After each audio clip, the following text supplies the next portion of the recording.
ಓ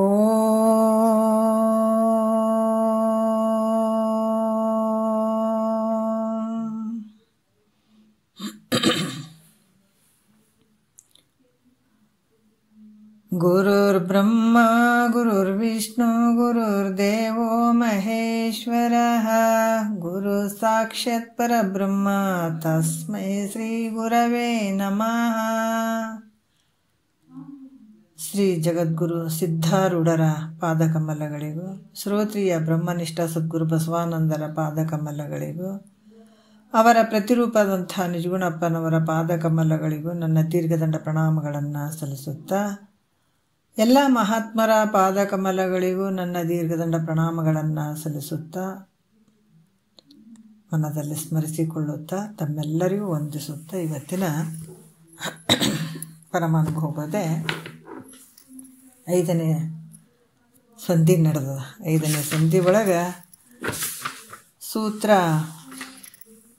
ನಡೆದಂಥದ್ದು 2ನೇ ಸೂತ್ರ ನಡೆದದ. 2ನೇ ಸೂತ್ರದಲ್ಲಿ ಭಾಳಷ್ಟು ಅದ್ಭುತವಾಗಿ ವಿಷಯಗಳನ್ನು ಹೇಳ್ತಾ ಇದ್ದಾರೆ. ಇಲ್ಲಿ ಇವಾಗ ಏನು ಹೇಳ್ತಾ ಇದ್ದಾರೆ, ಸಗುಣ ಯೋಗ ಅಷ್ಟಾಂಗವನ್ನು ಇಲ್ಲಿ ಹೇಳ್ತಾ ಇದ್ದಾರೆ 5ನೇ ಸಂಧಿ ಒಳಗೆ. ಈ 2ನೇ ಸೂತ್ರದಲ್ಲಿ ಹಿಂದಿನ 1ನೇ ಸೂತ್ರದಲ್ಲಿ ಕೂಡ ಹೇಳಿದರು. ಯಮ, ನೇಮ, ಆಸನ, ಪ್ರಾಣಾಯಾಮ, ಪ್ರತ್ಯಾಹಾರ, ಧಾರಣ, ಧ್ಯಾನ, ಸಮಾಧಿ ಅನ್ನುವಂಥ 8 ಅಂಗಗಳ ಬಗ್ಗೆ ಹೇಳಿದರು. ಅದರಲ್ಲಿ ಈ ಮೊದಲನೇದಾಗಿರುವಂಥದ್ದು ಯಮ ಅಂಗ. ಆ ಯಮದಲ್ಲಿ 10 ಗುಣಗಳು ಅದಾವ. ಆ ಗುಣಗಳಿಂದ ನಿನಗೆ ನಿಜ ಮುಕ್ತಿ ಆಗ್ತದನ್ನುವಂಥದ್ದು ಹೇಳ್ತಾರೆ. 2ನೇ ಸೂತ್ರದಲ್ಲಿ ಹೇಳ್ತಾರೆ. ಯಮ ದಶ ಗುಣವಿಲ್ಲದವನಿಗೆ ನಿಜ ಮುಕ್ತಿ ಸಮನಿಸದು ಅಬಲೆ ಕೇಳಿದು ಸತ್ಯ. ಅಂದ್ರೆ ಯಮ ಒಂದು ಅಂಗದಲ್ಲಿ 10 ಗುಣಗಳು ಅದಾವ. ಇವನ್ನ ನೀನು ಸಾಧನೆ ಮಾಡ್ಕೊಳ್ಬೇಕು. ಏನು ಮಾಡ್ಕೊಳ್ಬೇಕು ಅಂತಂದ್ರೆ, ನಿನ್ನೆ ವಿಚಾರದಲ್ಲಿ ಕೆಲವು ಬಂದಿದ್ದಾವೆ ಇದ್ರಾಗ. ಫಸ್ಟ್ ಅಹಿಂಸಾ ಅನ್ನುವಂಥದ್ದು. ಯಾಕಂದ್ರೆ ಹಿಂಸೆಯನ್ನು ಬಿಡುವಂಥದ್ದು. ಈ ಶರೀರ ಮತ್ತು ವಾಣಿ, ಮನಸ್ಸು, ಈ ತ್ರಿಕರಣ ಮೂಲಕವಾಗಿ ಪರರಿಗೆ ಯಾವ ನೋವನ್ನು ಉಂಟು ಮಾಡದೇ ಇರುವಂಥದ್ದು. ಈ ರೀತಿ ಯಾಕಂದರೆ ಈ ಶರೀರದಿಂದ ಕೊಡುವಂಥ ಕಷ್ಟ ಆಗಿರ್ಬೋದು, ಆಮೇಲೆ ವಾಣಿಯಿಂದ ನಿಷ್ಠುರವಾದಂಥ ನಿಂದೆ ಮಾತುಗಳನ್ನು ಆಡದೇ ಇರುವಂಥದ್ದು, ಶರೀರದಿಂದ ಕಷ್ಟ ಕೊಡದೇ ಇರುವಂಥದ್ದು, ಈ ವಾಣಿಯಿಂದ ನಿಷ್ಠುರವಾಗಿರುವಂಥದ್ದು, ಇನ್ನೊಬ್ರಿಗೆ ನೋವು ಮಾಡುವಂಥ ಮಾತಾಗಿರಬಾರ್ದು, ನಿಂದೆ ಮಾಡುವಂಥದ್ದಾಗಿರ್ಬೋದು. ಆದರೆ ಮನಸ್ಸಿನಿಂದಾದರೂ ಕೂಡ ಅನಿಷ್ಟ ಚಿಂತನೆ ಕೂಡ ಅಲ್ಲಿ ಆಗಬಾರ್ದು. ಈ ರೀತಿ ತ್ರಿಕರಣಗಳಿಂದ ಏನು ಪರರಿಗೆ ಅಲ್ಲಿ ಏನು ತೊಂದರೆಯನ್ನು ಕೊಡಬಾರ್ದು ಅನ್ನುವಂಥದ್ದು ಅಹಿಂಸೆ ಅಂತ ಹೇಳಿಸ್ಕೊಳ್ತದ ಅಂತ ಹೇಳಿದರು ಅವರು. ಮತ್ತು ಸತ್ಯ ಅನ್ನುವಂಥದ್ದು ಕೂಡ ಇಲ್ಲಿ ಹೇಳ್ತಾರೆ. ಇಲ್ಲಿ ಕೂಡ ಯಾವ ರೀತಿ ಹೇಳ್ತಾರೆ ಅಂದ್ರೆ, ಯಾಕಂದರೆ ಇಲ್ಲಿ ಸತ್ಯ ಯಾವಾಗಲೂ ಸತ್ಯವನ್ನು ನುಡಿಯುವಂಥದ್ದು. ಈ ರೀತಿಯಾಗಿ ಇಲ್ಲಿ ಕೂಡ ಹೇಳುವಂಥದ್ದು. ಯಾಕಂತಂದ್ರೆ ಸತ್ಯವಿದ್ದಾಗಾದರೂ ಕೂಡ ಇಲ್ಲಿ ವಾಣಿಯಿಂದ ಸತ್ಯವಿದ್ರೂ ಕೂಡ ಧರ್ಮವಾಗದೇ ಇದ್ದರೆ ಅದು ಪರಹಿತ ಸೇವೆಯ ಸಮಯಕ್ಕೆ ಅದು ಯೋಗ್ಯವಾಗದೇ ಇದ್ದರೂ ಕೂಡ ಅದು ಸತ್ಯ ಅಂತ ಹೇಳಿಸ್ಕೊಳ್ಳಂಗಿಲ್ಲ. ಅದು ಸತ್ಯ ಇರ್ತದೆ, ಸತ್ಯ ಇದ್ದರೂ ಕೂಡ ಧರ್ಮ ರೀತಿಯಿಂದ ಇರಬೇಕು. ಸತ್ಯ ಅಂದ್ರೆ ನಾವೇನೇನೋ ಹೇಳಿಕೆ ಅದನ್ನು ಸತ್ಯ ಮಾಡ್ತೀವಿ ಅಂತ ಅನ್ನುವಂಥದ್ದಲ್ಲ. ಅದು ಸತ್ಯ ಮಾತಾಡುವಂಥದ್ದು ಧರ್ಮಪರವಾಗಿ ಇರಬೇಕಾಗ್ತದೆ ಅದು. ಮತ್ತು ಸಮಯಕ್ಕೆ ಸರಿಯಾಗಿ ಆ ಸೇವೆ ಅನ್ನುವಂಥದ್ದು, ಪರಹಿತ ಅನ್ನುವಂಥದ್ದು ಆಗಬೇಕು. ಈಗ ಸತ್ಯ ಅಂತಂದ್ರೆ ಯಾರಿಗೋ ಒಬ್ರಿಗೆ ನೀರು ಬೇಕಾಗ್ಯದ. ಆ ನೀರು ಬೇಕಂತ ನೀರು ಕೊಡಲಾರ್ದ ಮತ್ತು ಎಲ್ಲ ನೀರು ಅದು ಕುಡಿದು ಕುಂತಾಗ ನೀರು ತೊಗೊಳ್ರಿ ಅಂತಂದ್ರೆ ಅದು ಯೋಗ್ಯ ಆಗ್ತಾನೆ ಅಂದ್ರಲ್ಲ. ಯಾವಾಗ ಹಸಿದಿರ್ತಾನೆ ಆವಾಗ ಊಟ ಕೊಡಬೇಕು, ಯಾವಾಗ ನೀರು ಹಿಡ್ಕಂತಾನೆ ಆವಾಗ ನೀರು ಕೊಡಬೇಕು. ಅಂದರೆ ಆ ಸಂದರ್ಭ ಬೇಕಾದಾಗ ಆ ಸಂದರ್ಭಕ್ಕೆ ಅನುಗುಣವಾಗಿ ಕೊಡುವಂಥದ್ದು, ಮಾಡುವಂಥದ್ದು, ಅದು ಸತ್ಯ ಅಂತ ಹೇಳಿಸ್ಕೊಳ್ತದೆ. ಹಂಗಿರದೇ ಇದ್ರೆ ಅದು ಹೊಟ್ಟೆ ತುಂಬಿದವನಿಗೆ ಊಟ ಮಾಡಪ್ಪ ಅಂತ ನಾವು ಮಾಡ್ತೀವಿ ಅಂದರೆ ಹಂಗಲ್ಲ. ಅದು ಹಸಿದಾಗ ಕೊಡುವಂಥದ್ದು.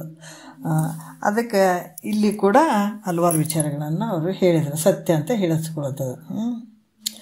ಮತ್ತು ಈ ಕಳ್ಳತನ ಮಾಡುವಂಥದ್ದು, ಅದಕ್ಕೆ ನಿಜ ಇವರು ಬಸವಣ್ಣವ್ರು ಕೂಡ ಹೇಳ್ತಾರೆ, ಕಳ ಬೇಡ, ಕೊಲ ಬೇಡ, ಉಸಿಯ ನುಡಿಯಲು ಬೇಡ, ಇದಿರುವಳಿಯಲು ಬೇಡ, ಅನ್ಯರಿಗೆ ಅಸಹ್ಯ ಪಡಬೇಡ, ತನ್ನ ಬಣ್ಣಿಸಬೇಡ. ಹಲವಾರು ಈ ರೀತಿಯಿಂದ ಇದೇ ನಮ್ಮ ಕೂಡಲ ಸಂಗಮ ದೇವನ ಒಲಿಸುವ ಪರಿ. ಇದೇ ಅಂತರಂಗ ಶುದ್ಧಿ, ಇದೇ ಬಹಿರಂಗ ಶುದ್ಧಿ, ಇದೇ ನಮ್ಮ ಕೂಡಲ ಸಂಗಮ ದೇವನ ಒಲಿಸುವ ಪರಿ. ಈ ವಿಚಾರಗಳದಾಗ ಇವೆಲ್ಲ ಬರ್ತಾವೆ ನೋಡ್ರಿ. ಅದಕ್ಕೆ ಮೂಲ ಇರುವಂಥವು. ಇದನ್ನೆಲ್ಲ ತಿಳ್ಕೊಂಡು ಭಾಳಷ್ಟು ಕುಣಿದಾಡಿ ಬರೆದರು ವಚನಗಳನ್ನು. ಇದೇ ವಿಷಯನ. ಅದಕ್ಕೆ ಕಳ ಬೇಡ, ಕೊಲ ಬೇಡ, ಉಸಿಯ ನುಡಿಯಲು ಬೇಡ. ನೋಡ್ರಿ, ಅದ್ಭುತವಾಗಿ ಹೇಳ್ತಾರೆ.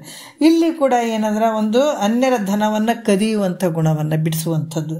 ಇದಕ್ಕೆ ಅಸ್ಥೇಯ ಅಂತ ಕೂಡ ಹೇಳ್ತಾರೆ. ನಿನ್ನೆ ವಿಷಯಗಳು ಬಂದು ನಮಗೇನೇ ಶರೀರಕ್ಕೆ ರೋಗಾರ ಬರಲಿ, ಸಾಲದವ್ರ ಕಾಟ ಇರಲಿ, ಬಂಧುಗಳ ಒಂದು ಕಾಟ ಇರಲಿ, ಬೇಕಾದಂಥ ಒಂದು ಮಿತ್ರರ ಅಪಮಾನ ಮಾಡಿದರೂ ಕೂಡ, ಇವೆಲ್ಲ ಬೇಕಾದಷ್ಟು ಆಪತ್ತುಗಳಿಂದ ಕೂಡಿದರೂ ಕೂಡ ಈ ಯಾವುದು ಕಾಯ ವಾಚ ಮನಸ್ಸ ಈ ತ್ರಿಕರಣದಿಂದ ಕೂಡ ಅನ್ಯರ ಒಂದು ಧನವನ್ನು ಬಯಸದೇ ಇರುವಂಥದ್ದು, ಅನ್ಯರ ವಸ್ತುಗಳನ್ನು ಬಯಸದೇ ಇರುವಂಥದ್ದು ನೋಡ್ರಿ. ಯಾಕಂದರೆ ಅನ್ಯರದೊಂದು ತೃಣವನ್ನು ಕೂಡ ಅದು ಹಿಡಿಯದೇ ಇರುವಂಥದ್ದು. ಇದಕ್ಕೆ ಅಸ್ಥೇಯ ಅಂತ ಹೇಳ್ತಾರೆ. ಇನ್ನೊಬ್ರದ್ದು ನಮಗೆ ಭಾಳ ಕಷ್ಟ ಐತ್ರಿ ಅಂತೇಳಿ ಇನ್ನೊಬ್ರು ದುಡ್ಡು ಕದ್ಕೊಳ್ಳೋದಾಗಿರ್ಬೋದು, ಅಥವಾ ಬಯಸುವಂಥದ್ದಾಗಿರ್ಬೋದು, ಅವರ ಒಂದು ಸಂಪತ್ತನ್ನು ಬಯಸುವಂಥದ್ದಾಗಿರ್ಬೋದು. ನಮಗೇನೋ ಕಷ್ಟ ಬಂದದ, ಅದನ್ನು ಆಪತ್ತುಗಳ ಪರಿಹಾರ ಮಾಡ್ಕೊಳಕ್ಕೆ ಅವರಿಂದ ನಾವು ತೊಗೊಳ್ಬೇಕನ್ನುವಂಥದ್ದು ಇಂಥ ಭಾವ ಇರಬಾರ್ದು. ಅದು ಅಸ್ಥೇಯ ಅಂತ ಅನ್ನಿಸ್ತದೆ. ಇಲ್ಲಿ ಕೂಡ ಭಾಳಷ್ಟು ವಿಷಯಗಳನ್ನು ಹೇಳಿದರು. ಮತ್ತು ಸ್ತ್ರೀ ಸಂಘವನ್ನು ಬಿಟ್ಟಿರೋ ಬ್ರಹ್ಮಚರ್ಯವನ್ನು ಕೂಡ ಹೇಳಿದರು ಅವರು ನಿನ್ನೆ ವಿಷಯದಲ್ಲಿ. ಯಾಕಂದ್ರೆ ಈ ಸ್ತ್ರೀ ಸಂಘವನ್ನು ಬಿಡುವಂಥದ್ದು ಇಲ್ಲಿ ಬ್ರಹ್ಮಚರ್ಯ ಅಂತ ಕೂಡ ಹೇಳಿದರು ಅವರು.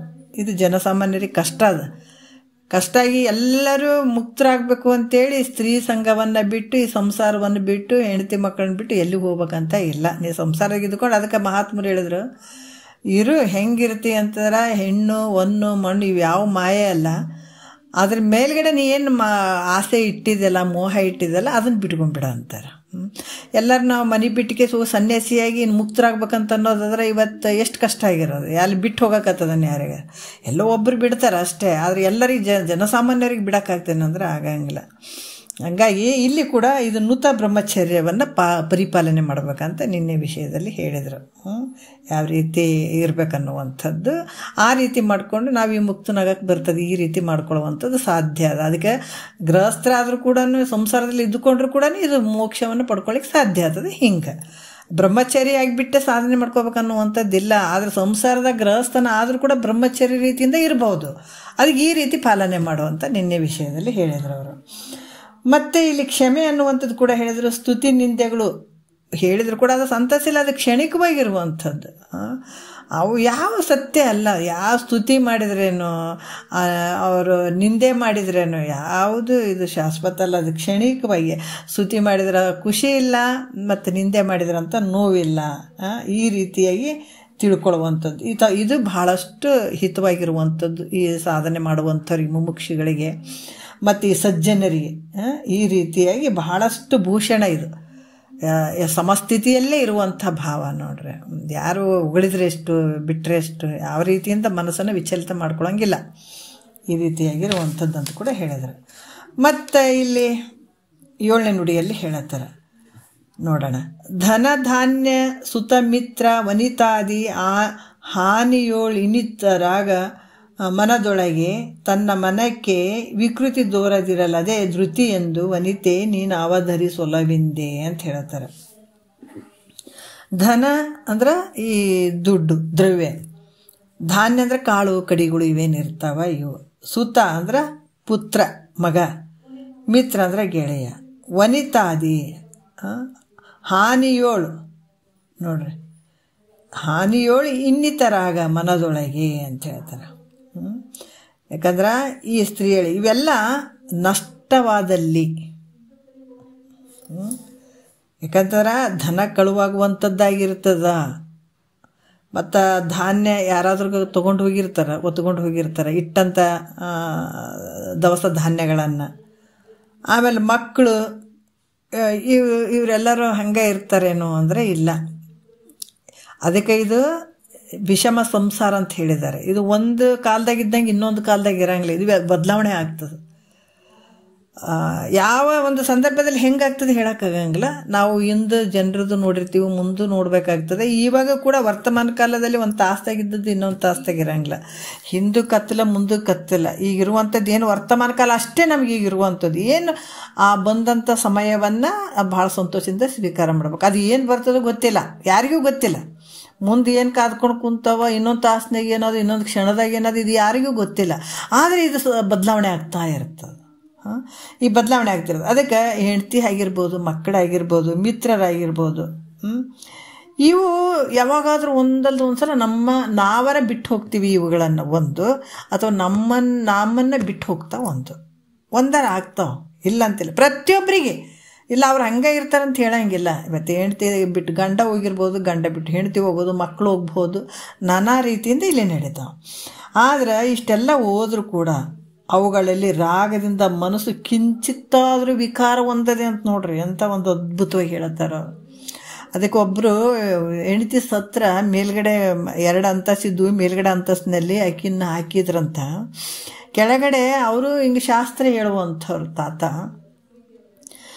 ಗ್ರಂಥ ಹಿಡ್ಕೊಂಡೆ ಕುಂತಿದ್ರಂತ. ಹೆಂಡ್ತಿ ಮ್ಯಾಲೆ ಸತ್ರು ಕೂಡ ಎಲ್ಲರೂ ಬರೋರಂತ ಅವರಿಗೆ ಇದನ್ನೇ ಶಾಸ್ತ್ರನೇ ಹೇಳತ್ನಂತದ.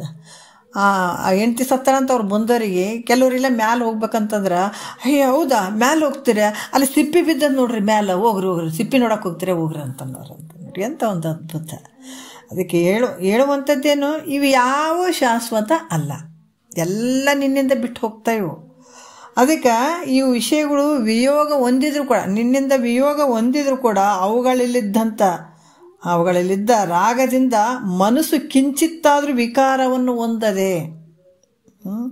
ಅಂದ್ರೆ ಒಂದು ಸ್ವಲ್ಪ ವಿಕಾರ ಆಗದೇ ಇರುವಂಥದ್ದು.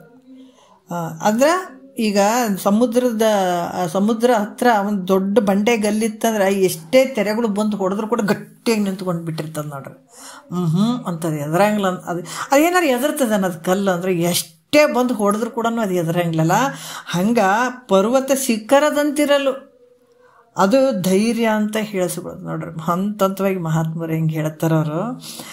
ಇದಕ್ಕೇನು ಹೇಳ್ತಾರೆ, ವಿಕಾರವನ್ನು ಹೊಂದದೆ ಪರ್ವತ ಶಿಖರದಂತಿರಲು ಅದಕ್ಕೆ ಧೈರ್ಯ ಅಂತ ಹೇಳ್ತಾರೆ. ಅದಕ್ಕೆ ಧೈರ್ಯ ಅಂತ. ಇದು ಯಮದಲ್ಲಿ ಬರುವಂಥ ಗುಣಗಳಿವು. ಮತ್ತು ಈ ಗುಣವನ್ನು ನೀನು ಬಹಳಷ್ಟು ಪ್ರೀತಿಯಿಂದ ಸ್ವೀಕಾರ ಮಾಡು ಮೈತ್ರ. ನೋಡಿ ಇಲ್ಲಿ ನಡೀತಾವೆ ನೋಡ್ರಿ. ಅದಕ್ಕೆ ಈ ಗುಣವನ್ನು ನೀನು ಬಹಳಷ್ಟು ಪ್ರೀತಿಯಿಂದ ಸ್ವೀಕಾರ ಮಾಡು. ಎಸ್ ಹೌದು. ಅದೇ ಹೇಳ್ತಾರಲ್ಲ, ಎಲ್ಲಿ ಸಂತೆಯಲ್ಲೊಂದು ಮನೆಯ ಮಾಡಿ ಶಬ್ದಕ್ಕೆ ನಾಚಿದೊಡೆಯಂತಯ್ಯ, ಬೆಟ್ಟದ ಮೇಲೊಂದು ಮನೆಯ ಮಾಡಿ ಮೃಗಗಳಿಗೆ ಅಂಜಿದೊಡೆಯಂತಯ್ಯ. ಅದಕ್ಕೆ ಸಮುದ್ರದ ದಡದಲ್ಲೊಂದು ಮನೆಯ ಮಾಡಿ ನೆರೆತೊರೆಗಳಿಗೆ ಅಂಜಿದೊಡೆಯಂತಯ್ಯ ಅನ್ನುವಂಥದ್ದು. ಯಾಕಂದ್ರೆ ಇವೆಲ್ಲ ಇರ್ತಾವೆ ಅಂದರೂ ಕೂಡ, ಏನೇ ಬಂದರೂ ಕೂಡ ಅವು ನನಗೆ ಸಂಬಂಧ ಇಲ್ಲ ಅನ್ನುವಂಥದ್ದು. ಮನಸ್ಸು ಕೂಡ ಕಿಂಚಿತ್ತಾದರೆ ನೀನು ವಿಕಾರತೆಗೆ ಒಳಗಾಗದೇ ಇರುವಂಥದ್ದು. ಈ ರೀತಿ ಇದ್ದಾಗ ಈ ಗುಣವನ್ನು ಬಹಳಷ್ಟು ಪ್ರೀತಿಯಿಂದ ಸ್ವೀಕಾರ ಮಾಡು ಮೈತ್ರ ಅಂತ ಹೇಳುವಂಥದ್ದು. 8ನೇ ನುಡಿಯಲ್ಲಿ ಕೂಡ ಹೇಳ್ತಾರೆ, ದಯೆ ಅನ್ನುವಂಥದ್ದು ಕೂಡ ಬಹಳ ಅದ್ಭುತ. ಇವು ಮತ್ತು ಇವು ಏನಂತಂದ್ರೆ, ಈಗ ಸಂಸ್ಕಾರ, ಹಿಂದಿನ ಸಂಸ್ಕಾರ ಒಂದು ಸ್ವಲ್ಪ ಕಡಿಮೆ ಇದ್ದಾಗ ಬಹಳ ಮೇಲ್ಮಟ್ಟದ ಅರ್ಥ ಆಗಂಗಿಲ್ಲ. ಆವಾಗ ಈ ಮೇಲ್ಮಟ್ಟದಿಂದ ಈ ಕೆಳಮಟ್ಟಕ್ಕೆ ತನಕ ಬಂದಿದೆ ಇದು ಶಾಸ್ತ್ರ. ಹೆಂಗಂದ್ರೆ ಭಾಳಷ್ಟು ಫಸ್ಟಿಗೆ ಮೇಲ್ಮಟ್ಟಕ್ಕೆ ತೊಗೊಂಡು ಹಂತವಾಗಿ ಇದು ತಿಳಿಲಿಲ್ಲ ಅಂತ ಇದನ್ನು ಹೇಳ್ತಾ ಇದ್ದಾರೆ. ಮತ್ತು ಇನ್ನೂ ಅದು ಮುಂದಿನ ದಿನ ಅರ್ಥನೇ ಆಗಂಗಿಲ್ಲ ಅಂತಂದಾಗ ಇವನು ತಿಳ್ಕೊಂಡು ಮುಂದಕ್ಕೆ ಹೋಗ್ಬೇಕಾಗ್ತದೆ. ಮತ್ತು ಇವು ತಿಳ್ಕೊಂಡಿರಲಿಲ್ಲ ಅಂದ್ರೆ ಹಿಂದೆ ನಾವು ತಿಳ್ಕೊಂಡದಕ್ಕೆ ನಮಗೆ ಮೇಲ್ಮಟ್ಟದ ಅರ್ಥ ಆಗ್ತದಂತ ನಾವು ಅರ್ಥ ಮಾಡ್ಕೋಬೇಕಾಗ್ತದೆ. ಮತ್ತಿಲ್ಲಿ ಪ್ರಾಣಿಗಳಿಗೆ ಕಷ್ಟ ಒದಗಿದಾಗ ಯಾವುದೇ ಪ್ರಾಣಿಗಳು, ಅದಕ್ಕೆ ದಯವಿಲ್ಲದ ಧರ್ಮವಾವುದಯ್ಯ. ಆ ನುಡಿಗಳು ಹೆಂಗೆ ನಮ್ಗೆ ಅರ್ಥ ಕೊಡ್ತಾವೆ. ಇವನ್ನೆಲ್ಲ ತಿಳ್ಕೊಂಡಂಥ ಮಹಾತ್ಮರು ಹಾಗೆಲ್ಲ ಬರೆದು ಬಿಟ್ರು. ಇದ್ರಾಗ ಇರುವಂಥದ್ದು ಅದರಲ್ಲಿ ತೋರಿಸಿದ್ದಾರೆ ನಮ್ಗೆ. ಅದಕ್ಕೆ ಪ್ರಶ್ನೆ ಅರ್ಥ ನಮ್ಗೆ ಅಲ್ಲಿ ಅರ್ಥ ಆಗಬೇಕು. ವಚನಗಳು ಹೆಂಗೆ ಮಾಡ್ತಾರೆ ಅಂತಂದ್ರೆ, ವಚನಗಳು ನಾವು ಯಾಕೆ ತಿಳ್ಕೊಬೇಕಂದ್ರೆ ಅದ್ರಾಗ ಪ್ರಶ್ನೆಗಳು ಅದಾವೆ, ಪ್ರಶ್ನೆಗಳು ಇರ್ತಾವೆ, ಉತ್ತರಗಳು ಇರ್ತಾವೆ. ಆದರೆ ಸಮಗ್ರ ನಮ್ಗೆ ಉತ್ತರ ನಮ್ಗೆ ತಾಗಬೇಕಾಗಿತ್ತು, ಅರ್ಥ ಆಗಬೇಕಾಗಿತ್ತು ಅಂದ್ರೆ ನಾವು ಕ್ರಮ ಕೇಳಬೇಕಿತ್ತು. ನಾವು ವಚನಗಳಿಂದ, ನಾವು ತತ್ವ ಪದಗಳಿಂದ ಅಷ್ಟಕ್ಕೆ ನಮಗೆ ಮುಕ್ತಿ ಆಗ್ತದೆ ಅಂತಂದ್ರೆ ಅದು ಭಾಳ ತಪ್ಪಾಗ್ತದೆ. ಹಂಗೆ ಆಗಂಗಿಲ್ಲ. ಯಾಕಂದರೆ ಇಲ್ಲಿ ಕ್ರಮವಾಗಿ ಅದರ ಬೇರುಗಳನ್ನು ನೋಡಬೇಕಾಗ್ತದೆ. ಆ ವಚನ ಯಾಕೆ ಬರೆದ್ರು, ಅದು ಏನದ ಅದರಲ್ಲಿ, ಅದಕ್ಕೆ ಅದ್ರ ಹಿಂದಿನ ಒಂದು ತಾತ್ಪರ್ಯ ಏನು ಅನ್ನುವಂಥದ್ದು ನೋಡ್ಬೇಕಂದ್ರೆ ಇದು ಕ್ರಮಶಾಸ್ತ್ರಗಳು ಇರ್ತಾವೆ. ಹಾಗಾಗಿ ಇಲ್ಲಿ ದಯ ಅನ್ನುವಂಥದ್ದು, ಅಲ್ಲಿ ಬಸವಣ್ಣವ್ರು ಬರೆದ್ರು ದಯವಿಲ್ಲದ ಧರ್ಮವಾವು ದಯವೇ ಬೇಕು ಸಕಲ ಪ್ರಾಣಿಗಳಲ್ಲಿ ಅಂತಂದ್ರೆ. ಅದಕ್ಕೆ ಇಲ್ಲಿ ಕೂಡ ಹೇಳ್ತಾರೆ 8ನೇ ನುಡಿಯಲ್ಲಿ ಹೇಳ್ತಾರೆ. ಹಾಗೇ ಕೆಳೆ ಸತಿ ಸುತಾದಿಗಳಲ್ಲಿ ಕ್ಲೇಶಗಳೋಗಿಯೇ ರಕ್ಷಿಪೆನೆಂಬ ಈ ಮತಿ ತನ್ನ ಬಗೆಯಳು ಉದಿಸಲ್ಲದು ದಯೆಯೆಂದು ತಿಳಿ ನೀನು ನಗೆ ಮೊಗದ ರಸಿ ಸಂತಸದಿಂದ ಅಂತ ಹೇಳ್ತಾರೆ. ಹಾಗೆ ಅಂದರೆ ವೈರಿ, ಕೆಳೆ ಅಂದರೆ ಮಿತ್ರ, ಸತಿ ಅಂದರೆ ಹೆಂಡತಿ, ಸುತ್ತಾದಿ ಅಂದರೆ ಮಕ್ಕಳು, ಕ್ಲೇಶಗಳಂದರೆ ದುಃಖ, ಒಗಿ ಅಂದರೆ ಉಂಟಾಗಲು, ಇವು ಅರ್ಥಗಳು ಇವೆಲ್ಲ. ಮತಿ ಅಂದರೆ ಬುದ್ಧಿ, ಗೊತ್ತಿರ್ತದೆ ನಿಮಗೆಲ್ಲ, ಸುಮ್ಮನೆ ನಾನು ಹೇಳ್ತಿರ್ತೇನೆ.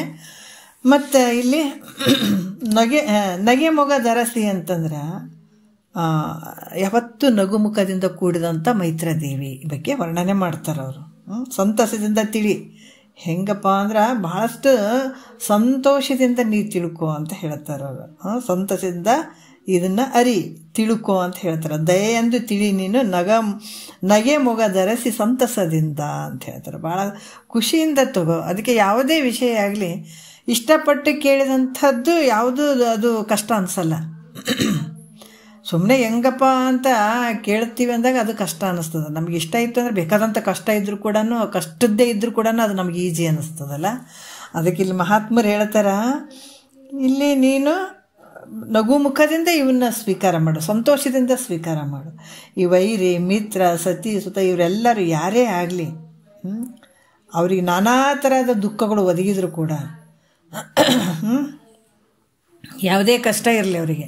ಅದಕ್ಕೆ ಕಾಯ ವಾಚ ಮನಸ್ಸು ಅಂತ ಹೇಳಿದ್ರೆ, ಶರೀರದಿಂದ ಮಾಡುವಂಥದ್ದು ಪುಣ್ಯದ ಕೆಲಸ ಐತೆ, ವಾಣಿಯಿಂದ ಮಾಡಿದಂಥದ್ದು ಪುಣ್ಯದ ಕೆಲಸ, ಮತ್ತು ಮನಸ್ಸಿನಿಂದ ಆಗುವಂಥದ್ದು ಪುಣ್ಯದ ಕೆಲಸ.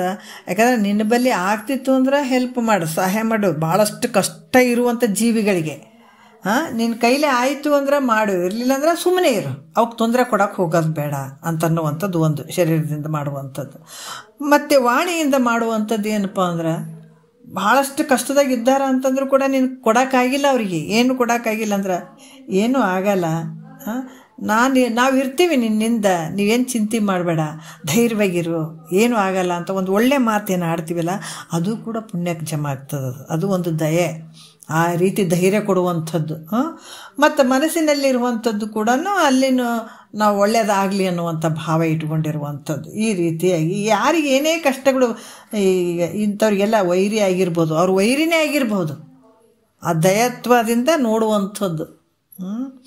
ಮತ್ತು ಈ ನಿಜಗುಂಡ್ರು ಅವರು ವಿರುದ್ಧ ಅವರು ರಾಜ್ಯದಲ್ಲಿ ದಾಳಿ ಮಾಡಿಕೊಂಡು ಭಾಳಷ್ಟು ಕಷ್ಟ ಕೊಟ್ಟರು. ಬೇರೆ ಬಾಜು ಇದ್ದಂಥ ಒಬ್ಬ ರಾಜ, ಆವಾಗ ಅವನ ಮಗನಿಗೆ ಹುಷಾರಿರ್ಲಾರ್ದಾಗ ಅವರು ನಿಮ್ಮ ಒಂದು ಆಸ್ಥಾನದಾಗ ಯಾರಾದರೂ ಡಾಕ್ಟ್ರ್ ಇದ್ರೆ ನಿಮ್ಮ ಮನೆ ಡಾಕ್ಟ್ರ್ ಯಾರು ಇದ್ರೆ ನಮ್ಗೆ ಹೇಳ್ರಿ ಅಂತಂದಾಗ ಭಾಳಷ್ಟು ಹೆಲ್ಪ್ ಮಾಡಿದರು.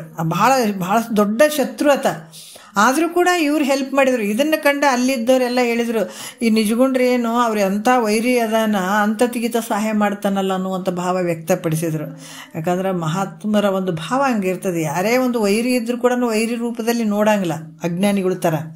ಅದಕ್ಕೆ ವೈರಿನೇ ಆಗಿರಲಿ, ಮಿತ್ರನೇ ಆಗಿರಲಿ, ಸತಿ ಆಗಿರಲಿ, ಸುತ ಆಗಿರಲಿ, ಯಾರೇ ಆದರೂ ಕೂಡ ನಾನಾ ರೀತಿಯಿಂದ ಅವ್ರಿಗೆ ದುಃಖ ಬಂದು ಒದಗಿದ್ರೆ ಆ ಕಷ್ಟಗಳನ್ನು ನಾನು ದೂರ ಮಾಡ್ತೀನಿ. ನೀವೇನು ಅದು ದೂರ ಆಗ್ತದೆ, ನಾವಿನ್ನಿಂದ ಇದ್ದೀನಿ, ಯಾಕೆ ಚಿಂತೆ ಮಾಡ್ತೀನಿ ಅನ್ನುವಂಥ ಏನು ಮಾತು ಕೊಡ್ತಾರಲ್ಲ, ಆ ಬುದ್ಧಿ ಹೇಳ್ತಾರಲ್ಲ, ಆ ಬುದ್ಧಿ ಉದಯ ಆಯಿತು ಅವ್ರ ಮನಸ್ಸಿನಲ್ಲಿ ಅಂದ್ರೆ ಅದು ದಯ ಅಂತ ಎಣಿಸ್ಕೊಳ್ತದೆ.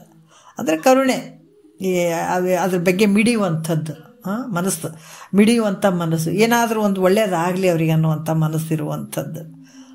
ಈ ರೀತಿ ಇರುವಂಥದ್ದು.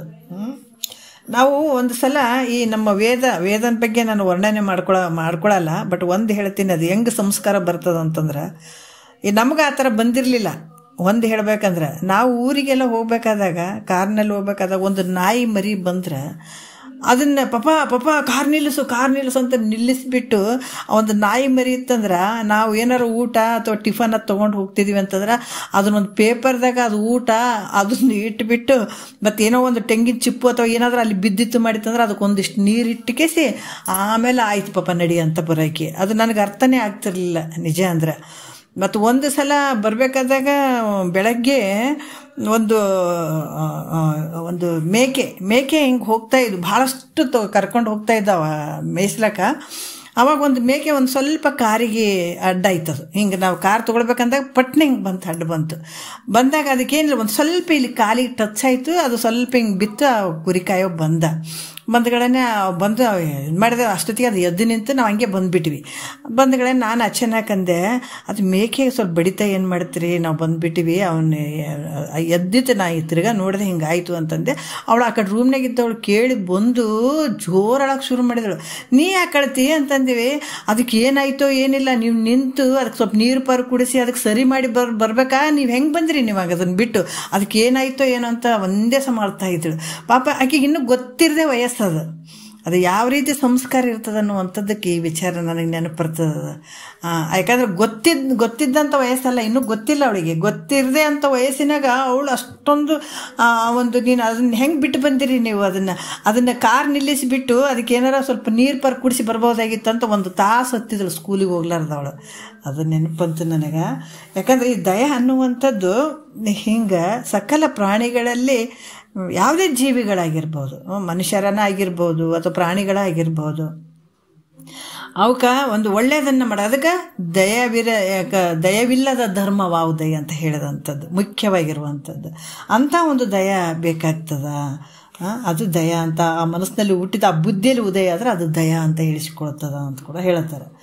ಆಮೇಲೆ ಈ ದ್ವಂದ್ವ ಪ್ರಸಂಗದಲ್ಲಿ ಈ ಸಮಬುದ್ಧಿ ಮಾಡುವಂಥದ್ದಕ್ಕೆ ಅದಕ್ಕೆ ಅರ್ಜವ ಅಂತ ಹೇಳ್ತಾರೆ. ಸಕಲ ನಿವೃತ್ತಿಗಳೋಳು ಪ್ರವೃತ್ತಿಗಳೋಳು ಸಕಲ ಧರ್ಮ ಅಧರ್ಮದೆಡೆಯೋಳು ಸಕಲ ವಿಷಯದಳು ಸಮಬುದ್ಧಿಯದು ತನಗ ಕಲಂಕವೆನಿಸುವ ಆರ್ಜವವಕ್ಕು ಅಂತ ಹೇಳುತ್ತಾರೆ ಅವರು.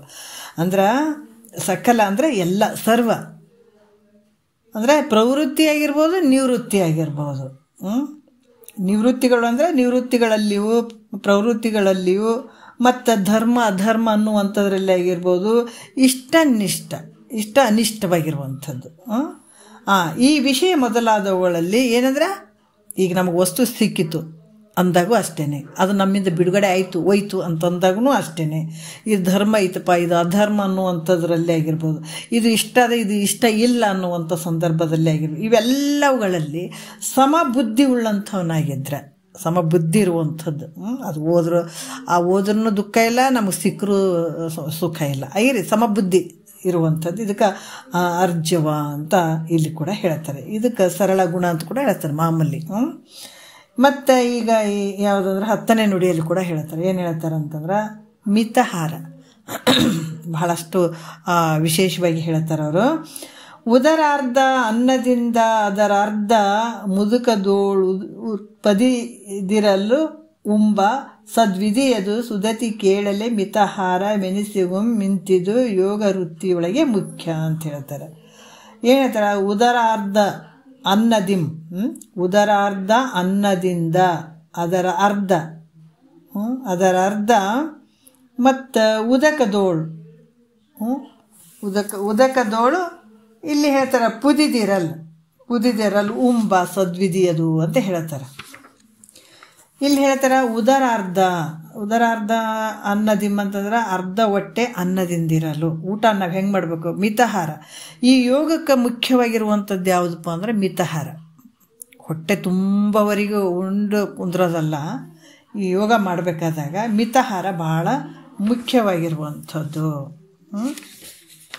ಏನು ಹೇಳ್ತಾರೆ, ಉದರಾರ್ಧ ಅನ್ನದಿಂದ, ನೋಡಿರಿ, ಉದರಾರ್ಧ ಅನ್ನದಿಂದ ಮತ್ತು ಅದರಾರ್ಧ ಉದಕದೋಳು ಕುದಿದಿರಲ್ ಉಂಬ ಅಂತ ಹೇಳ್ತಾರೆ ಅವರು. ತನಗಾದ ಹಸಿವೆ, ಈಗ ಹಸಿವು ಭಾಳ ಆಗಿರ್ತದೆ, ಹಸಿವು ಭಾಳದಾಗ ಹೆಂಗೆ ಊಟ ಮಾಡ್ಬೇಕಂದ್ರೆ ಅವ್ರು ಹೇಳ್ತಾರೆ, ತನಗಾದ ಹಸಿವೆಯಲ್ಲಿ 4 ಭಾಗ ಮಾಡುವಂಥದ್ದು. ಹಸಿವು ಭಾಳ ಆಗ್ಯದ, ಅದರ 4 ಭಾಗ ಮಾಡುವಂಥದ್ದು. ಅದರಲ್ಲಿ 2 ಭಾಗ ಅನ್ನ ತುಂಬಬೇಕು, 2 ಭಾಗ ಅನ್ನ ತುಂಬಬೇಕು, 1 ಭಾಗ ನೀರು ಕುಡಿಬೇಕು. 2 ಭಾಗ 4 ಭಾಗ ಮಾಡಿದಾಗ ಅದ್ರಾಗ 2 ಭಾಗ ಅನ್ನದ್ದು, 1 ಭಾಗ ನೀರು ಬಿಡಬೇಕು, 1 ಭಾಗ ಗಾಳಿ ಆಡೋದಕ್ಕೆ ವಾಯು ಸಂಚಾರ ಮಾಡೋಕ್ಕೆ ಬಿಡಬೇಕು, ಅದು ಅವಕಾಶವನ್ನು ಕೊಡ್ತಕ್ಕಂಥದ್ದು. ಈ ರೀತಿ ಊಟವನ್ನು ಮಾಡುವಂಥದ್ದು. ಯಾವ ರೀತಿ ಅಂತಂದ್ರೆ ಇಲ್ಲಿ ನಾವು ಸಿಕ್ಕಂಥದ್ದು ಊಟ ಮಾಡುವಂಥದ್ದಲ್ಲ. ಇದಕ್ಕೂ ಕೂಡ ನಾವು ಯೋಗ ಮಾಡಬೇಕಾದ್ರೆ ಮನಸ್ಸು ಏಕಾಗ್ರತೆ ಮಾಡಬೇಕಾಗಿತ್ತು ಅಂದ್ರೆ ಊಟದಲ್ಲಿ ಕೂಡ ನಾನಾ ರೀತಿಯಿಂದ ನಾವು ಆಹಾರವನ್ನು ಸ್ವೀಕಾರ ಮಾಡಬೇಕಾಗ್ತದೆ. ಅಲ್ಲಿ ಊಟದಲ್ಲಿ ಕೂಡ ಸಾತ್ವಿಕ ಮತ್ತು ರಜೋ ತಮೋ ಗುಣಗಳ ಇರುವಂಥ ಆಹಾರ ಪದಾರ್ಥಗಳದಾವ. ಈ ಸಾತ್ವಿಕ ಭಾವ ಬರುವಂಥ ಪದಾರ್ಥಗಳು ಅದಾವ, ತಮೋ ಗುಣದ ಭಾವನೆ ಬರಬೇಕನ್ನುವಂಥ ಆಹಾರ ಪದ್ಧತಿಗಳು ಬೇರೆ ಅದಾವ. ಈಗ ನಾವು ಸಾತ್ವಿಕದಂತಂದ್ರೆ ಈಗ ಮೊಸರಾಗಿರ್ಬೋದು, ಹಾಲಾಗಿರ್ಬೋದು, ತುಪ್ಪ ಆಗಿರ್ಬೋದು, ಕೆಲವೊಂದು ಮತ್ತು ಕುಂಬಳಕಾಯಿ ಅದಂತ ನಾವು ಹೇಳ್ತೀವಲ್ಲ, ಕುಂಬಳಕಾಯಿ ಇಂಥವು ಕೆಲವೊಂದು ಏನಂದ್ರೆ ಸಾತ್ವಿಕ ಆಹಾರ ಬರುವಂಥದ್ದು, ಮೊಳಕೆ ಕಾಳಾಗಿರ್ಬೋದು, ಆಮೇಲೆ ಕ್ಯಾರೆಟ್ ಆಗಿರ್ಬೋದು, ಇಂಥವೆಲ್ಲ ಇವೆಲ್ಲ ಸ್ವಲ್ಪ ಸಾತ್ವಿಕದಲ್ಲಿ ಬರುವಂಥ ಆಹಾರ ಪದಾರ್ಥಗಳು ಇವೆಲ್ಲ. ಮತ್ತು ಇನ್ನೂ ಒಂದು ರಜೋಗುಣದಲ್ಲಿ ಅಂತಂದರೆ ಭಾಳಷ್ಟು ಅದಾವೆ ಇದರಲ್ಲಿ ಕೂಡ. ಈಗ ಈರುಳ್ಳಿ ಆಗಿರ್ಬೋದು, ಬೆಳ್ಳುಳ್ಳಿ ಆಗಿರ್ಬೋದು, ಬದನೆಕಾಯಿ ಆಗಿರ್ಬೋದು, ಚೌಳಿಕಾಯಿ ಆಗಿರ್ಬೋದು, ಇಂಥವೆಲ್ಲ ಏನದಾವ ಅಂದ್ರೆ ಅವು ರಜೋಗುಣಕ್ಕೆ ತೊಗೊಂಡು ಹೋಗೋಂಥ ಆಹಾರ ಪದಾರ್ಥಗಳು. ಆಮೇಲೆ ಮತ್ತು ತಮೋ ಗುಣದ ಕೂಡ ತಿನ್ನಬಾರ್ದೇ ಇರುವಂಥ ವಸ್ತುಗಳನ್ನು ತಿನ್ನುವಂಥದ್ದು, ಅವೆಲ್ಲ ಇವು ಕೂಡ ತಮೋ ಗುಣದಾಗ ಬರುವಂಥದ್ದು. ಅವೇನಾಗ್ತಾವಂದ್ರೆ ಈ ಗುಣಗಳಿಂದ ಕೂಡ ಮನಸ್ಸು ರೆಡಿ ಆಗ್ತದೆ. ಆಹಾರ ಪದಾರ್ಥವನ್ನು ತಿನ್ನೋದ್ರಿಂದ ಕೂಡ ಸಾತ್ವಿಕ ಭಾವ, ರಜೋಗುಣ ಮತ್ತು ತಮೋ ಭಾವ ಈ ರೀತಿ ಬರುವಂಥದ್ದು ಇರ್ತದೆ. ಅದಕ್ಕೆ ಅದು ನಾವು ಭಾಳಷ್ಟು ಹೊಟ್ಟೆ ತುಂಬ ತಿನ್ಬೇಕನ್ನುವಂಥದ್ದೇನೂ ಇಲ್ಲ. ಯಾಕಂದ್ರೆ ಇಂಥ ಒಂದು ಸಾತ್ವಿಕ ಆಹಾರವನ್ನು ತಿಂದಾಗ ನಾವು ಸತ್ವಗುಣವನ್ನು ಯಾವತ್ತೂ ಇಟ್ಕೊಳ್ಳೋಕ್ಕೂ ಸಾಧ್ಯ ಆಗ್ತದೆ. ಮತ್ತು ಈ ತಮೋ ಗುಣದ ಆಹಾರ ಪದಾರ್ಥಗಳು ತಿನ್ನೋದ್ರಿಂದ ಏನಂತಂದ್ರೆ ಸಾತ್ವಿಕ ಗುಣ ಅಷ್ಟು ಬರೋಂಗಿಲ್ಲ, ಮನಸ್ಸು ಚಂಚಲ ಆಗಿಬಿಡ್ತದೆ, ಈ ಥರ ವ್ಯತ್ಯಾಸಗಳಾಗ್ತಾವೆ. ತಮೋ ಗುಣದಿಂದ ಯಾವತ್ತೂ ಅಲಸ್ಯ ಭಾವ, ಬರೀ ಮಲಗಬೇಕನ್ನೋದು, ಈಗ ಅಭಕ್ಷಿ ಸೇವನೆ ಅಂತ ಹೇಳ್ತಾರೆ, ತಿನ್ನಬಾರ್ದು ಅಂದ್ರೆ ಅಂಥವು ತಿನ್ನುವಂಥದ್ದು ಯಾವಾಗಲೂ. ಇದರಿಂದ ಏನಾಗ್ತದೆ ಅಂತಂದ್ರೆ ಯಾವತ್ತೂ ಮಲಗುವಂಥದ್ದು, ಅಲಸ್ಯ ಭಾವ ಬರುವಂಥದ್ದು, ತಮೋ ಭಾವ ಬೆಳೀತದೆ, ಏನು ತಲೆಗೆ ಹತ್ತಂಗಿಲ್ಲ, ಆ ರೀತಿ ಆಗಿರುವಂಥದ್ದು. ಇದ್ರಾಗ ಆಹಾರ ಪದಾರ್ಥದೊಳಗೆ ಹಲವಾರು ವ್ಯತ್ಯಾಸಗಳು ಇರ್ತಾವೆ. ಅದಕ್ಕೆ ನಾವು ಇಂಥ ಜ್ಞಾನವನ್ನು ಪಡ್ಕೊಳ್ಬೇಕು, ಮನಸ್ಸು ಏಕಾಗ್ರತೆ ಇಟ್ಕೊಳ್ಬೇಕಂದ್ರೆ ಆಹಾರ ಪದ್ಧತಿಯಲ್ಲಿ ಒಂದು ಸ್ವಲ್ಪ ವ್ಯತ್ಯಾಸಗಳು ಮಾಡ್ಕೋಬೇಕಾಗ್ತದೆ. ಮತ್ತು ಮಿತಾಹಾರ ಅಂತಂದ್ರೆ ಊಟದಾಗ 2 ಭಾಗ ಅನ್ನದಿಂದ ತುಂಬಬೇಕು, 1 ಭಾಗ ನೀರಿರಬೇಕು, 1 ಭಾಗ ವಾಯು ಸಂಚಾರಕ್ಕೆ ಬಿಡಬೇಕಾಗ್ತದೆ. ಇದು ಮಿತಾಹಾರ ಅಂತ. ಇದು ಯೋಗ ವೃತ್ತಿಯಲ್ಲಿ ಮುಖ್ಯವಾಗಿರುವಂಥದ್ದು. ಯೋಗ ಮಾಡಬೇಕಾದಾಗ ಇದು ಭಾಳ ಮುಖ್ಯವಾಗಿರುವಂಥದ್ದು ತಿಳಿ. ಇದು ಯೋಗ ಅಭ್ಯಾಸಕ್ಕೆ ಮುಖ್ಯ ಸಾಧನವಾಗಿರುವಂಥದ್ದು ಅಂತ ಹೇಳ್ತಾರೆ ಅವರು. ಮತ್ತು ಈ ಪುಣ್ಯಪ್ರದವಾದ ಬಾಹ್ಯ ಶೌಚವನ್ನು ಹೇಳ್ತಾರೆ ಅವರು. ಏನು ಹೇಳ್ತಾರೆ 11ನೇ ನುಡಿಯಲ್ಲಿ ಇಲ್ಲಿ ಹೇಳ್ತಾರೆ, ಉದಕ ಮೃತ್ತಿಕೆಗಳಿಂದವೇ ತನ್ನ ತನುವಿನೋಳು ಉದಿಸಿದ ಮಲ ವಿಶುದ್ಧತೆಯಾಗಿ ಸುದತಿ ಬಾಹ್ಯ ಶೌಚವೆನಿಪುದದು ಪುಣ್ಯಪದ ಸಿದ್ಧಿಗಳನ್ನಾಗು ಮಾಡಪದು ಅಂತ ಇಲ್ಲಿ ಹೇಳ್ತಾರೆ. ಈಗ ನಾವು ಈ ಬಾಹ್ಯದಲ್ಲಿ ಇರುವಂತಹ ಶೌಚ ಅಂತಂದ್ರೂ ಕೂಡ ಈ ಕೆಲವು ವಿಷಯದಾಗ ಹೇಳ್ತಾರೆ ಮಹಾತ್ಮರು, ಕೆಲವೊಂದೊಂದು ವಿಚಾರದಾಗ ಹೇಳ್ತಾರೆ. ಯಾಕಂದ್ರೆ ಜಲ ಸ್ನಾನ ಮಾಡಬೇಕು, ಜಲಸ್ನಾನಂ ಮಲಶುದ್ಧಿ ಅಂತ ಹೇಳ್ತಾರೆ. ಮಂತ್ರ ಸ್ನಾನಂ ಅಂದ್ರೆ ಮನಶುದ್ಧಿ ಅಂತ ಹೇಳ್ತಾರೆ. ಭಸ್ಮ ಸ್ನಾನಂ ಅಂತಂದ್ರೆ ಅಲ್ಲಿ ಬಹಿರ್ಶುಚಿ ಅಂತ ಹೇಳ್ತಾರೆ. ಆಮೇಲೆ ಜ್ಞಾನ ಸ್ನಾನಂ ಅಂದ್ರೆ ಮೋಕ್ಷ ಪದಂ ಅಂತ ಮಾಮೂಲಿ ಹೇಳ್ಕೊಂಡು ಬರ್ತಾರೆ. ಇಲ್ಲಿ ಕೂಡ ಏನು ಹೇಳ್ತಾರೆ, ಉದಕ ಮೃತ್ತಿಕೆಗಳಿಂದವೇ. ಇಲ್ಲಿ ಉದಕ ಮೃತ್ತಿಕೆಗಳಂದ್ರೆ ನೀರು, ಮಣ್ಣು ಇವುಗಳಿಂದಲೇ ತನ್ನ ಶರೀರದಲ್ಲಿ ಉತ್ಪನ್ನವಾದಂಥ, ಯಾಕಂದ್ರೆ ಈ ಮೊದಲು ಹಂಗೆ ಮಾಡಿ ಸೌಳು ಹಚ್ಚಿ ಮೈ ತೊಳ್ಕೊಳ್ಳುವಂಥದ್ದು, ಮಣ್ಣು ಇದು ಜಿಗಟ್ ಮಣ್ಣು ಇರ್ತದಲ್ಲ ಆ ಮಣ್ಣಿನಿಂದ ಸ್ನಾನ ಮಾಡುವಂಥದ್ದು, ಈ ರೀತಿಯಾಗಿ ಮೊದಲೆಲ್ಲ ಮಾಡ್ತಿದ್ರು. ಆ ವಿಚಾರಗಳನ್ನು ತಗೊಳ್ತಾರೆ ಅವರು. ಈಗ ನಮ್ಗೆ ಸೋಪು ಗೀಪು ಅಂತ ನಾವು ಅಂದ್ಕೊಳ್ತೀವಿ. ಆದರೆ ಶರೀರ ಇದು ಹೆಂಗೈತೆ ಅಂದ್ರೆ ಶರೀರದಿಂದ ಹುಟ್ಟಿದಂಥದ್ದು ಈ ಮಲಮೂತ್ರ ಅನ್ನುವಂಥದ್ದು, ಬೆವರಿರುವಂಥದ್ದು, ಇವೆಲ್ಲ ಅಶುಚಿ ಮೊದಲಾದ ಅಶುಚಿಯನ್ನು. ಯಾಕಂದರೆ ಇದಕ್ಕೆ ತೊಳ್ಕೊಳ್ಬೇಕಂತಂದ್ರೆ ಈ ನೀರು, ಮಣ್ಣು ಇವುಗಳಿಂದ ನಿತ್ಯ ತೊಳೆದು ಸ್ವಚ್ಛ ಮಾಡಿದಾಗ ಏನಾಗ್ತದೆ, ಶರೀರ ಶುದ್ಧ ಆಗ್ತದೆ. ಮತ್ತು ಈಗ ದಿವಸ ಮಾಡೋದ್ರಿಂದ ಈ ರೀತಿಯಾಗಿ ದಿವಸ ಈ ಶರೀರವನ್ನು ಶುದ್ಧ ಮಾಡ್ಕೊಳ್ಳೋದ್ರಿಂದ ಏನಾಗ್ತದ, ಹೊರಗಿನ ಶೌಚವು ಅಂದ್ರೆ ಉತ್ತಮ ಲೋಕವನ್ನು ಪುಣ್ಯವನ್ನು ಕೊಡ್ತಕ್ಕಂಥದ್ದು ಆಗಿರ್ತದೆ. ಯಾಕಂದರೆ ಈ ಶರೀರಕ್ಕೆ ಭಾಳಷ್ಟು ಸ್ವಚ್ಛವಾಗಿ ಇಟ್ಕೊಳ್ಳುವಂಥದ್ದು, ಸ್ನಾನ ಮಾಡುವಂಥದ್ದು, ಈ ರೀತಿ ಇರುವುದರಿಂದ ಏನಾಗ್ತದೆ, ಉತ್ತಮ ಲೋಕವನ್ನು ಅಂದರೆ ಪುಣ್ಯವನ್ನು ಕೊಡ್ತಕ್ಕಂಥದ್ದು ಆಗಿರ್ತದೆ. ಅಂದ್ರೆ ನಿತ್ಯ ಕರ್ಮವಾದರೂ ಕೂಡ ಪುಣ್ಯ ಪ್ರಧಾನವಾಗಿರುತ್ತೆ. ನಿತ್ಯ ಕರ್ಮ ಹೇಳ್ತಾರಲ್ಲ, ನಿತ್ಯ ಕರ್ಮ, ನೈಮಿತ್ತಿಕ ಕರ್ಮ ಇವೆಲ್ಲ ಹೇಳ್ತಾರೆ. ಈ ರೀತಿ ಈ ಕರ್ಮವನ್ನು ಮಾಡ್ಕೊಳ್ಳುವಂಥದ್ದು, ಇದರಿಂದ ಕೂಡ ಏನಾಗ್ತದೆ, ಪುಣ್ಯ ಒಂದು ಆಗುವಂಥದ್ದು ಕೂಡ ಇರ್ತದ ಅಂತ ಕೂಡ ಹೇಳ್ತಾರೆ. ಇನ್ನು ಮನಸ್ಸಿನಲ್ಲಿರುವ ಅಂತರ ಶೌಚವನ್ನು ನಿರೂಪಣೆ ಮಾಡ್ತಾರೆ. ಮನಸ್ಸಿನಲ್ಲಿರುವಂಥದ್ದು ಈಗ ಹೊರಗಡೆದಾದ್ರೆ ನಾವು ಅದಕ್ಕೆ ಹೇಳ್ತಾರೆ, ಇಲ್ಲಿ ಮುಖ್ಯವಾಗಿರುವಂಥದ್ದು ಒಳಗೆ ಹೊರಗೆ ಎರಡೂ ಶುದ್ಧ ಆಗಬೇಕಿರ್ತದೆ, ಶುದ್ಧ ಇರಬೇಕಾಗ್ತದೆ. ಒಳಗೆ ಯಾಕಂತಂದ್ರೆ ಈ ಜಲ ಸ್ನಾನ ಅಂದಾಗ ಮಲ ಶುದ್ಧಿ, ಈ ಶರೀರ ಶುದ್ಧಿ ಆಗುವಂಥದ್ದು ಜಲದಿಂದ ಮಾಡ್ಕೊತೀವಿ. ಹೊರಗಿನ ಬಾಹ್ಯದಲ್ಲಿ ಯಾವುದ್ಯಾವುದೋ ಒಂದು ಉಪಕರಣಗಳಿಂದ ಅಥವಾ ಯಾವುದ್ಯಾವುದೋ ಒಂದು ಸಾಮಾನುಗಳಿಂದ ನಾವು ಇದನ್ನು ಶುದ್ಧಿ ಮಾಡ್ಕೊಳಕ್ಕೆ ಬರ್ತದೆ ಶರೀರ. ಆದರೆ ಈ ಮನಸ್ಸಿನ ಒಳಗಿನ ಶುದ್ಧಿ ಹೆಂಗೆ ಮಾಡಬೇಕು, ಮನಸ್ಸಿನಲ್ಲಿರುವಂಥ ಒಂದು ಅಂತರ್ಶೌಚ ಹೆಂಗೆ ಮಾಡಬೇಕು ಅಂತಂದಾಗ 12ನೆಯ ನುಡಿಯಲ್ಲಿ ಹೇಳುತ್ತಾರೆ ಅವರು, ಮನದೋಳು ಒಂದಿನಿಸು ಪಲ್ಲವೆಯನ್ನು ನೆನೆಯದೆ.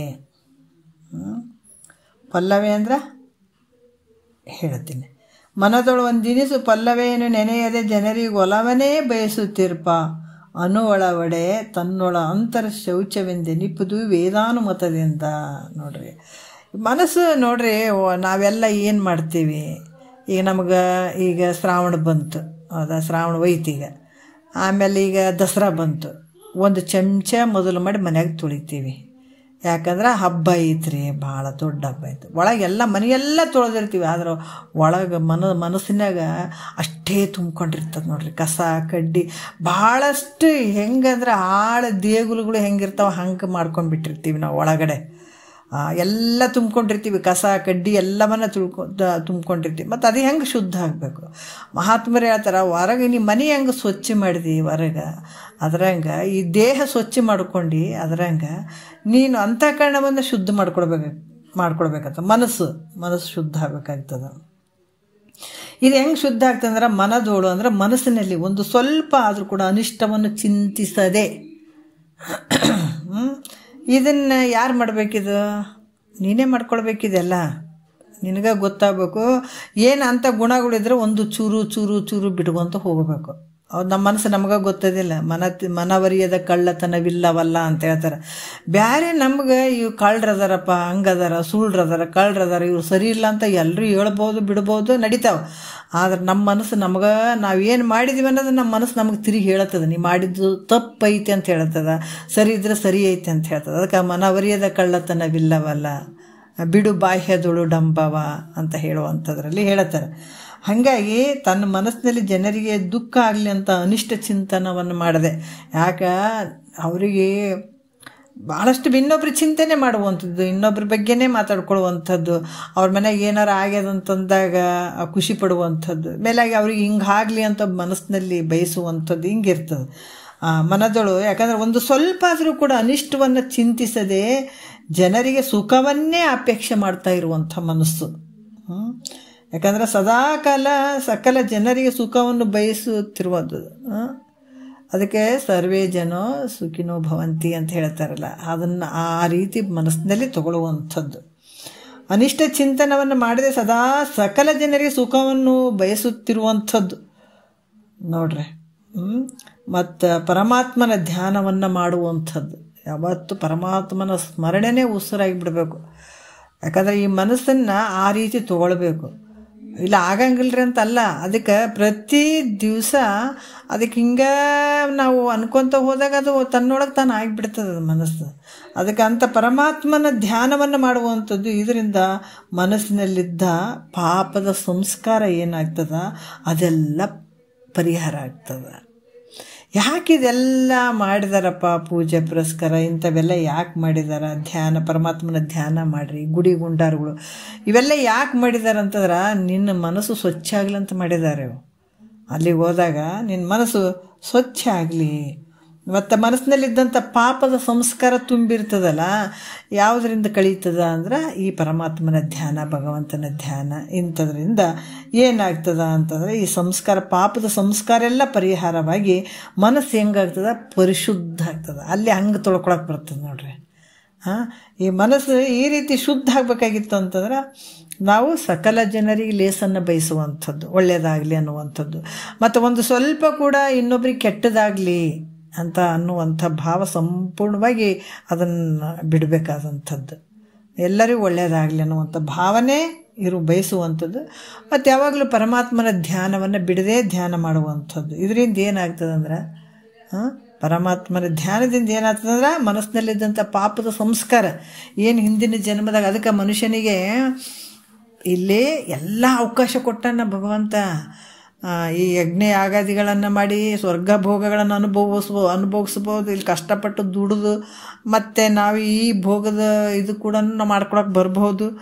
ಆಮೇಲೆ ಗುರುವಿನ ಪಾದಗಳನ್ನು ಹಿಡಿದು ಈ ಜನ್ಮದಲ್ಲಿ ಮೋಕ್ಷವನ್ನು ಪಡ್ಕೊಳ್ಳೋಕ್ಕೂ ಸಾಧ್ಯ ಅದ. ಮತ್ತು ಪುಣ್ಯದ ಸಂಸ್ಕಾರ ಇತ್ತು, ಹಿಂದಿನ ಜನ್ಮಾಂತರದ ಪುಣ್ಯದ ಸಂಸ್ಕಾರ ಇತ್ತು ಅಂದರೆ ದುಷ್ಟರು ಸಹವಾಸ ಮಾಡಿ ಆ ಪಾಪದ ಸಂಸ್ಕಾರವನ್ನು ಕೆಡಿಸ್ಕೊಳ್ಳೋಕ್ಕೂ ಬರ್ತದೆ, ಕೆಡಿಸ್ಕೊಂಡು ನರಕಕ್ಕೆ ಹೋಗೋಕ್ಕೂ ಬರ್ತದೆ. ಮತ್ತು ಪುಣ್ಯದ ಸಂಸ್ಕಾರ ಏನಾದರೂ ಅಲ್ಲಿ ಇದ್ದಾಗ ಈ ರೀತಿ ಹೋಗೋಕ್ಕೆ ಬಂದರೂ ಕೂಡ, ಪಾಪದ ಸಂಸ್ಕಾರ ಇದ್ದರೂ ಕೂಡ ಇಂಥ ಒಂದು ಸತ್ಯವಂತರ ಸಂಘ ಮಾಡುವಂಥದ್ದಾಗಿರ್ಬೋದು, ಆಮೇಲೆ ಪರಮಾತ್ಮನ ಧ್ಯಾನ ಮಾಡುವಂಥದ್ದಾಗಿ ಇದು ಪ್ರಯತ್ನ ಪಟ್ಟು ಮಾಡ್ಕೊಂಡಾಗ ಏನಾಗ್ತದೆ, ಪಾಪದ ಸಂಸ್ಕಾರ ನಿವೃತ್ತಿ ಮಾಡ್ಕೊಳ್ಳೋಕ್ಕೂ ಸಾಧ್ಯ ಅದು. ಎರಡು ರೀತಿಯಿಂದ ಅದ. ಹೀಗಾಗಿ ಇಲ್ಲಿ ಕೂಡ ಏನು ಹೇಳ್ತಾರ, ಎಲ್ಲ ಮನುಷ್ಯನಿಗೆ ಮಾತ್ರ ಎಲ್ಲ ಅವಕಾಶ ಅದಾವೆ. ಮತ್ತು ಈ ಅವಕಾಶಗಳು ಪ್ರಾಣಿ ಪಕ್ಷಿಗಳಿಗೆ ಯಾವಕ್ಕೂ ಇಲ್ಲ. ಇದನ್ನು ನಾವು ಭಾಳಷ್ಟು ಅರ್ಥ ಮಾಡ್ಕೊಳ್ಬೇಕು. ಅದಕ್ಕೆ ಹೇಳ್ತಾರೆ ಸತ್ಸಂಗ ಅನ್ನುವಂಥದ್ದು ಭಾಳ ಮುಖ್ಯ ಮನುಷ್ಯನಿಗೆ. ನಾವು ಯಾವ ರೀತಿ ಸತ್ಸಂಗ ಒಳ್ಳೆಯವರ ಸಂಘ ಮಾಡ್ತೀವಿ, ನಮ್ಮ ಮನಸ್ಸು ಕೂಡ ಹಂಗಾನೇ ಆಗ್ತದೆ. ಅದಕ್ಕೆ ದುಷ್ಟರ ಸಂಘ ಮಾಡಿದ್ರೆ ನಮ್ಮಲ್ಲಿರುವಂತಹ ಪುಣ್ಯದ ಸಂಸ್ಕಾರಗಳನ್ನು ಕಳೆದುಕೊಂಡು ಬಿಡ್ತೀವಿ, ನರ್ಕಕ್ಕೆ ಹೋಗೋಕ್ಕಾಗ್ತದೆ. ಆದರೆ ಪಾಪದ ಸಂಸ್ಕಾರ ಇದ್ದರೂ ಕೂಡ ನಾವೊಂದು ಪುಣ್ಯವಂತರ ಸಂಘ ಮತ್ತು ಈ ಸತ್ಸಂಗ ಸಜ್ಜನರ ಸಂಘ ನಾವು ಮಾಡ್ತಾ ಬಂದೀವಿ ಅಂತಂದಾಗ ಅಲ್ಲಿ ಏನಾಗ್ತದೆ, ಪಾಪದ ಸಂಸ್ಕಾರವನ್ನು ಕಳ್ಕೊಳ್ಳೋಕ್ಕೂ ಬರ್ತದೆ. ಅದಕ್ಕೆ ಇಲ್ಲಿ ಕೂಡ ಅವರು ಹೇಳ್ತಾ ಇದ್ದಾರೆ, ಯಾವಾಗ ಒಂದು ಚೂರು ಮನಸ್ಸಿನಲ್ಲಿ ಇನ್ನೊಬ್ಬರು ಕೆಟ್ಟದಾಗಲಿ ಅಂತ ಬಯಸದೇ ಇರುವಂಥದ್ದು, ಸಕಲ ಜನರಿಗೆ ಸುಖ ಆಗಲಿ ಅನ್ನುವಂಥ ಭಾವ ಇಟ್ಕೊಳ್ಳುವಂಥದ್ದು, ಇದು ನಾವೇ ಮಾಡ್ಕೊಳ್ಬೇಕಿತ್ತು, ತಾನಾಗಿ ಬರೋಂಗಿಲ್ಲ. ಇದು ನಾವೇ ಅದನ್ನು ಇದು ಮಾಡಬೇಕು, ಆ ಹೆಜ್ಜೆ ನಡಿಬೇಕು.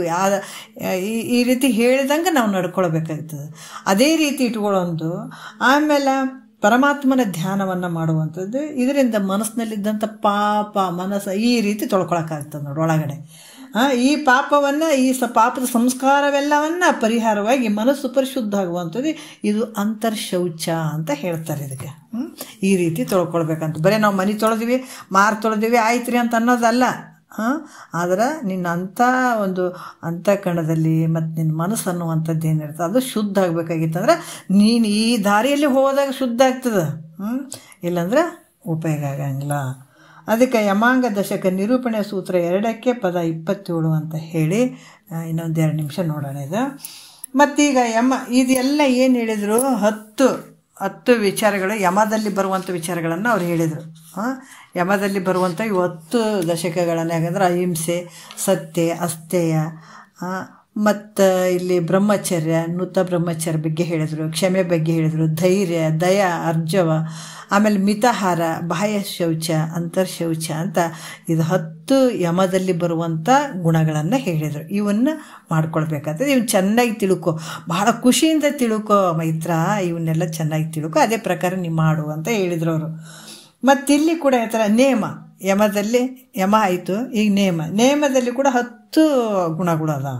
ಅವು ಯಾವ ಅದಾವ ಅಂತಂದ್ರೆ ಇಲ್ಲಿ ಹೇಳ್ತಾರೆ, ಈ ಪೂರ್ವ ಸೂತ್ರದಲ್ಲಿ ನಿವೃತ್ತಿ ಪರವಾದಂಥ ಯಮದಶಕವನ್ನು ಹೇಳಿದ್ರು. ನಿವೃತ್ತಿ ಪರವಾಗಿರುವಂಥದ್ದು ಯಮ ಹೇಳಿದರು. ಈ ಸೂತ್ರದಲ್ಲಿ ಪ್ರವೃತ್ತಿ ಪರವಾದಂಥ ನೇಮವನ್ನು ಹೇಳ್ತಾರೆ ಅವರು. ಏನಂದ್ರೆ 3ನೇ ಸೂತ್ರ ಹೇಳ್ತಾರೆ, ತಾಪಸ ವೃತ್ತಿ ಮುಂತಾದ ಗುಣಗಳಿಂದ ಆ ಪರಮುಕ್ತಿ ಸಿದ್ಧಿಸುವುದು ಅಂತ ಹೇಳ್ತಾರೆ. ತಾಪಸ ವೃತ್ತಿ ಅಂದ್ರೆ ತಪೋವೃತ್ತಿ, ತಪೋವೃತ್ತಿ ಅಂದರೆ ತಪಸ್ಸು.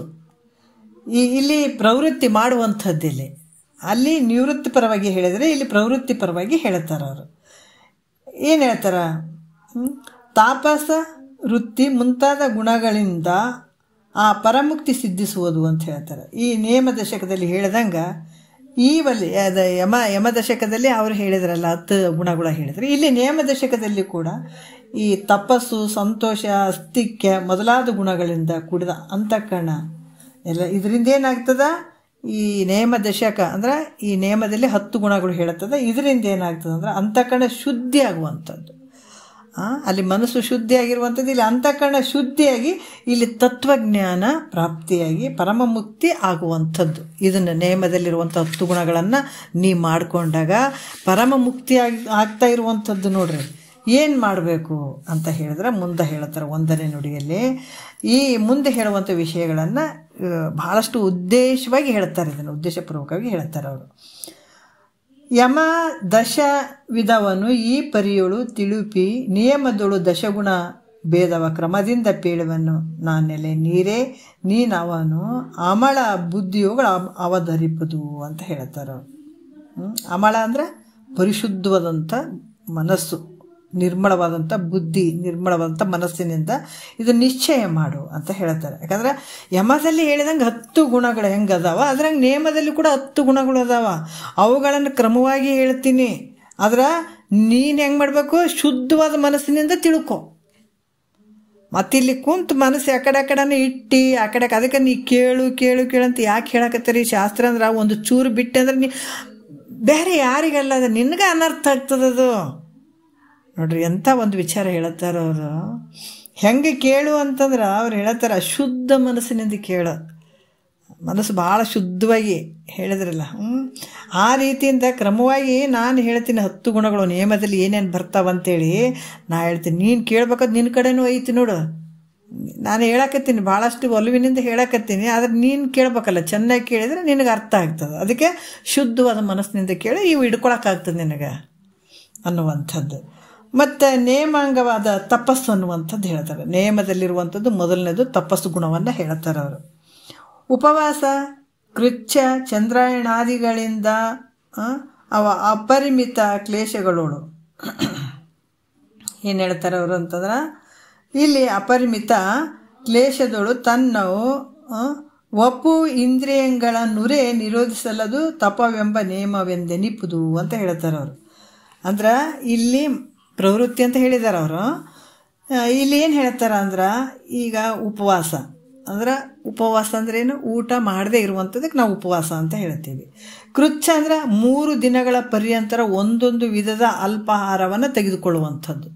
ಏನು ಹೇಳ್ತಾರೆ ಅವರು, 3 ದಿನಗಳ ಪರ್ಯಂತರ ಒಂದೊಂದು ವಿಧದ ಸ್ವಲ್ಪ ಆಹಾರವನ್ನು ತೆಗೆದುಕೊಳ್ಳುವಂಥದ್ದು. ಚಂದ್ರಾಯಣಾದಿಗಳಿಂದ ಅಂತಂದ್ರೆ ಚಂದ್ರನು ವೃದ್ಧಿ ಮತ್ತು ಕ್ಷಯ, 15 ದಿವಸ ವೃದ್ಧಿ ಆಗುವಂಥದ್ದು, 15 ದಿವಸ ಕ್ಷಯ ಆಗುವಂಥದ್ದು ಚಂದ್ರ. 1 ದಿವಸ ಪೂರ್ಣವಾಗಿ ಇರ್ತಾನೆ. ಈ ರೀತಿಯಾಗಿರುವಂಥದ್ದು.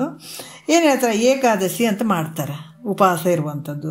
ಮತ್ತು ಸೋಮವಾರ ಶಿವರಾತ್ರಿಗಳಲ್ಲಿ ಆಗಲಿ ಅಥವಾ ಪರ್ವಕಾಲಗಳಲ್ಲಿ ಕೆಲವು ಆಹಾರವನ್ನು ಬಿಡುವಂಥದ್ದು, ಅಲ್ಲಿ ಉಪವಾಸ ಇರುವಂಥದ್ದು. ಶಿವರಾತ್ರಿಗಳಲ್ಲಿ ಉಪವಾಸ ಮಾಡ್ತಾರೆ, ಸೋಮವಾರ ಉಪವಾಸ ಮಾಡ್ತಾರೆ, ಏಕಾದಶಿ ಅಂತ ಮಾಡ್ತಾರೆ. ಇವೆಲ್ಲ ಆಹಾರವನ್ನು ತೊರೆದು ದೇಹವನ್ನು ಒಣಗಿಸುವುದು. ಅಂದರೆ ಅಲ್ಲಿ ಏನಂದರೆ ಉಪವಾಸ ಮಾಡಿಬಿಟ್ಟು ಈ ಶರೀರವನ್ನು ಅಲ್ಲಿ ಒಣಗಿಸುವಂಥದ್ದು ಇರ್ತದೆ. ಕೆಲವು ಕಡೆ ಮಾಡ್ತಾರಲ್ಲ ಉಪವಾಸ ಅಂತ ಮಾಡ್ತಾರೆ. ಮತ್ತು ಅವಾಗ ಏನಾಗ್ತದೆ, ಶರೀರಕ್ಕೆ ಊಟ ಹಾಕಲಿಲ್ಲ ಅಂದರೆ ಮತ್ತು ಶರೀರಕ್ಕೆ ಅದೇ ದೇಹವನ್ನು ಒಣಗಿಸುವಂಥದ್ದು ಉಪವಾಸ. ಯಾಕಂದರೆ 3 ದಿವಸಗಳವರೆಗೆ ಹಣ್ಣು ಹಾಲಿನಿಂದ ತಗೊಳ್ಳುವಂಥದ್ದು. 3 ದಿವಸ ಹಣ್ಣು ಹಾಲಿನಿಂದ ಇರುವಂಥದ್ದು, 3 ದಿನ ಪರ್ಯಂತರ ನೀರಿನಿಂದ ಇರುವಂಥದ್ದು. ನೋಡ್ರಿ, ಇದು 3 ದಿವಸ ಹಣ್ಣು ಹಾಲಿನಂಗೆ ಇರೋವಂಥದ್ದು, ಮತ್ತು 3 ದಿನ ಪರ್ಯಂತರ ನೀರಿನಿಂದ ಇರುವಂಥದ್ದು. ಅನಂತರ ಇದರಂತೆ ವಾಯುವಿನಿಂದ ಮತ್ತು 3 ದಿವಸ ಇರುವಂಥದ್ದು. ಹಿಂಗೆ 3 ದಿವಸ ಹಣ್ಣು ಹಾಲಿನಂಗೆ ಅದರಿಂದ ಇರುವಂಥದ್ದು, 3 ದಿವಸ ನೀರಿನಿಂದ ಇರುವಂಥದ್ದು, 3 ದಿವಸ ವಾಯುವಿನಿಂದ ಇರುವಂಥದ್ದು. ಈ ರೀತಿ ತಗೊಳ್ತಾ ಹೋಗಿ ದೇಹವನ್ನು ಒಣಗಿಸುವಂಥದ್ದಕ್ಕೆ ಏನು ಹೇಳ್ತಾರೆ, ಕೃಚ್ಛವು ಅಂತ ಹೇಳ್ತಾರೆ ಇದಕ್ಕೆ. ಮತ್ತು ಚಂದ್ರನು ಪ್ರತಿಪದ ಮೊದಲುಗೊಂಡು ಅಂದರೆ ಇದರಿಂದ 15 ದಿವಸ ವೃದ್ಧಿ ಆಗ್ತಾನೆ, 15 ದಿವಸ ಕ್ಷಯ ಆಗ್ತಾನೆ. ಈ ರೀತಿ ವೃದ್ಧಿ ಆಗಬೇಕಾದಾಗ ಈ ಚಂದ್ರ ಒಂದು ಸ್ವಲ್ಪ ಈಗ ಅಮಾವಾಸ್ಯೆ ಆದ ತಕ್ಷಣ ಚಂದ್ರ ವೃದ್ಧಿ ಆಗ್ತಾನೆ.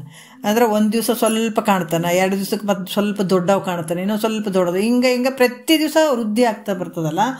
ಅದರ ಪರ್ಯಂತರ ಇವತ್ತು ಅಮಾವಾಸ್ಯೆ ಅಂತಂದ್ರೆ 1 ತುತ್ತು ಉಣೋದು, ಮತ್ತು ನಾಳೆಗೆ 2 ತುತ್ತು ಊಟ ಮಾಡೋದು, ನಾಡ್ದ 3 ತುತ್ತು ಉಣೋದು, ಮತ್ತು 4ನೇ ದಿವ್ಸಕ್ಕೆ 5 ತುತ್ತು ಉಣೋದು. ಹಿಂಗೆ ಒಂದೊಂದು ದಿವಸ ಆದಂಗೆ ಒಂದೊಂದು ತುತ್ತು ಜಾಸ್ತಿ ಮಾಡ್ತಾ ಹೋಗೋದು. ಅಂದರೆ 15 ದಿವಸ ತನಕ ಒಂದೊಂದು ತುತ್ತು ಜಾಸ್ತಿ ಮಾಡ್ತಾ ಹೋಗುವಂಥದ್ದು. ಯಾವಾಗ ಅಲ್ಲಿ ಪೂರ್ಣ ಚಂದ್ರ ಬಂದ ಅಂತಂದಾಗ ಇಲ್ಲೇ ಹೇಳ್ತಾರೆ. ಮತ್ತು 15 ದಿವಸ ಏನಾಗ್ತದೆ ಅಂತಂದ್ರೆ ಯಾವಾಗ ಏನು ಹುಣ್ಣಿಮೆ ಆಯಿತು ಅಂದಾಗ ಮತ್ತು ಚಂದ್ರ ಏನಾಗ್ತದೆ ದಿವಸ ಕ್ಷಯ ಆಗ್ತಾ ಬರ್ತಾನೆ, ಸ್ವಲ್ಪ ಕಡಿಮೆ ಆಗ್ತಾ ಬರ್ತದಲ್ಲ. ಆವಾಗ ಒಂದು ತುತ್ತು ಕಡಿಮೆ ಮಾಡೋದು. ಇವತ್ತು ಅಷ್ಟು ಊಟ ಮಾಡಿ ನಂತರ ಒಂದು ತುತ್ತು ಕಡಿಮೆ ಮಾಡೋದು, 2 ತುತ್ತು ಕಡಿಮೆ ಮಾಡೋದು, 3 ತುತ್ತು ಕಡಿಮೆ ಮಾಡೋದು, 4 ತುತ್ತು, ಮತ್ತು 15 ದಿವಸ ತನಕ ಒಂದೊಂದು ತುತ್ತು ಕಡಿಮೆ ಮಾಡ್ತಾ ಬರುವಂಥದ್ದು, ಬೆಳೆಸುವಂಥದ್ದು ಮತ್ತು ಆ ತುತ್ತನ್ನು ಕಡಿಮೆ ಮಾಡುವಂಥದ್ದು. ಈಗ ಮಾಡೋದ್ರಿಂದ ಇದಕ್ಕೆ ಏನು ಹೇಳ್ತಾರೆ? ಚಂದ್ರಾಯಣ ಅಂತ ಹೇಳ್ತಾರೆ. ಇವೆಲ್ಲ ಮೊದಲಾದವುಗಳಿಂದ ಶರೀರವನ್ನು ಮತ್ತು ಇಂದ್ರಿಯಗಳನ್ನು ಯಾಕಂತಂದ್ರೆ ಇವೆಲ್ಲವುಗಳನ್ನು ಹಿಡ್ಕೊಂಡು ನೋಡಿ, ಇವು ಒಂಥರ ತಪಸ್ಸಿದ್ದಂಗಿದೆ. ಇವೆಲ್ಲ ಮಾಡೋದ್ರಿಂದ ಏನಾಗ್ತದೆ? ಈ ಶರೀರವನ್ನಾಗಿರ್ಬೋದು ಮತ್ತು ಇಂದ್ರಿಯಗಳನ್ನಾಗಿರ್ಬೋದು, ಇವುಗಳ ಅನೇಕ ಕಷ್ಟವನ್ನು ಕೊಟ್ಟು, ಈ ಶರೀರಕ್ಕೆ ಅನೇಕ ರೀತಿಯಿಂದ ಕಷ್ಟವನ್ನು ಕೊಟ್ಟು ಈ ರೀತಿ ತಡೆಯುವಂಥದಕ್ಕೆ ತಪಸ್ಸು ಅಂತ ಹೇಳ್ತಾರೆ, ತಪಸ್ಸಿನ ಗುಣ ಅಂತ ಹೇಳ್ತಾರೆ. ಇದಕ್ಕೆ ಈ ಗುಣ ತಪಸ್ಸನ್ನುವಂಥ ಗುಣವು ಇದಕ್ಕೆ ನೇಮದಲ್ಲಿ ಬರುವಂಥದ್ದು, ನೇಮ ಅಂತ ಕೂಡ ಹೇಳ್ತಾರೆ ಇದಕ್ಕೆ.